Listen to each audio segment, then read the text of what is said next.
সহকারী অধ্যাপক ইংরেজি বিভাগ, শামসুদ্দিন কমরুদ্দিন কলেজ।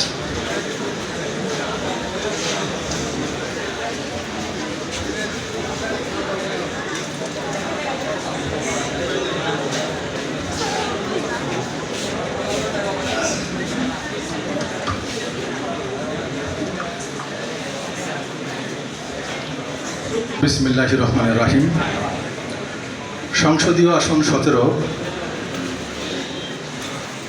লালমনিরহাট 2-এর নবনির্বাচিত সাংসদ জনাব রকনউদ্দিন বাবুল মোহাম্মদ মহোদয়ের সংবর্ধনা অনুষ্ঠানের সম্মানিত সভাপতি, প্রধান অতিথি, বিশেষ অতিথিবৃন্দ, আমার এখানে উপস্থিত আছেন আমার বিদায়ী সহকর্মীবৃন্দ, চলমান সহকর্মীবৃন্দ এবং আমার সামনে আমার প্রাণপ্রিয় ছাত্রছাত্রী ভাই বোনেরা। আমি সময়ের স্বল্পতার কারণে আমার অ্যাড্রেসিংটা সংক্ষিপ্ত করলাম, এই জন্য দুঃখিত। আসলে এই কলেজের বিষয়ে আমার তেমন বলার কিছু নেই। আমার পূর্ববর্তী একজন বক্তা বলে গেছেন যে এই কলেজ সম্পর্কে কোনো কিছু আজকের এই প্রধান অতিথির সামনে কোনো কিছু বলা মানে না মায়ের কাছে মামার বাড়ির গল্প বলা। তো আমি একটু ভিন্ন আঙ্গিকে সংক্ষেপে কিছু বিষয় উপস্থাপন করার চেষ্টা করছি। সেটা হচ্ছে,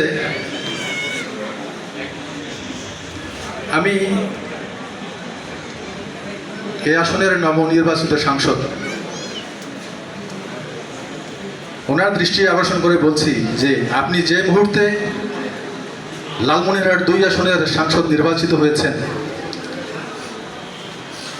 ঠিক সেই সময়ে আমরা সাধারণ মানুষ, সর্বস্তরের মানুষ আমরা কিন্তু ভালো নেই। আপনি যে সময়ে সাংসদ নির্বাচিত হয়েছেন, এ সময় আমাদের চারপাশে মাদকের উন্মত্ততা, মাদক, ক্যাসিনো, জুয়া এসবের জাতাকলে নিষ্পেষিত হয়ে যাচ্ছি আমরা। তাই আমি মনে করি এটা আমাদের সময়ের দাবি।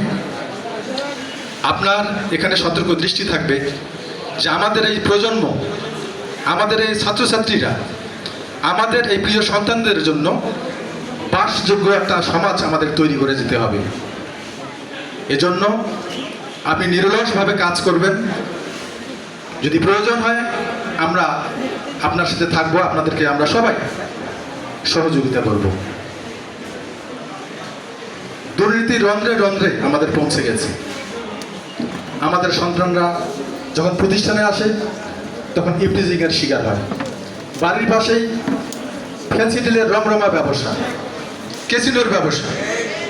এজন্য আমরা চাই যে আমরা একটা অনুকূল পরিবেশ আপনার কাছে প্রত্যাশা করি।